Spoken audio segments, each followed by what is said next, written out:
अस्सलाम वालेकुम नाज़रीन, आप देख रहे हैं उर्दू मीडिया पॉइंट। नाज़रीन, पाकिस्तान और बांग्लादेश के दरमियान खेले गए पहले T20 मैच में बांग्लादेश के बल्लेबाज नूरुल हसन को आउट करने के बाद नाजेबा इशारा करने पर ICC ने हसन अली को सजा सुना दी है। आपको तफसील से आगाह करेंगे, इस वीडियो को आखिर तक जरूर देखिएगा। नाज़रीन, ICC ने अपनी ऑफिशियल वेबसाइट पर कहा कि जुमेरात को ढाका में बांग्लादेश के खिलाफ पहले T20 मैच के दौरान हसन अली को ICC के ज़ाब्ता इखलाक की खिलाफ वर्जी का मुर्तकिब पाया गया है।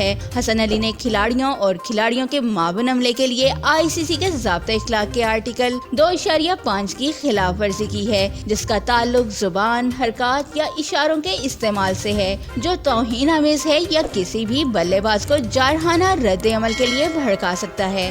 ICC की जानिब से कहा गया कि हसन अली के तादीबी रिकॉर्ड में एक डीमेरिट पॉइंट का इजाफा कर दिया गया है। वाज़ेह रहे कि गुज़िश्ता रोज हसन अली ने बांग्लादेश के बल्लेबाज नूरुल हसन को आउट करने के बाद अपना मखसूस जनरेटर स्टाइल इस्तेमाल करने की बजाय नूरुल हसन को मैदान छोड़कर बाहर निकलने का इशारा किया था। सोशल मीडिया पर इसको बहुत ज्यादा तनकीद का निशाना बनाया जा रहा है। गुज़िश्ता रोज मैच में हसन अली ने 3 विकेटें हासिल की थी और वो प्लेयर ऑफ द मैच भी करार पाए थे, जबकि 3 विकेटें हासिल करने के बाद वो 2021 में तमाम फॉर्मेट्स में सबसे ज्यादा 64 विकेटें हासिल करने वाले बॉलर भी बन गए हैं। नाज़रीन, क्रिकेट से मुतालिक तमाम खबरों और लाइव मैचेस की अपडेट्स के लिए हमारे चैनल उर्दू मीडिया पॉइंट के साथ रहिएगा।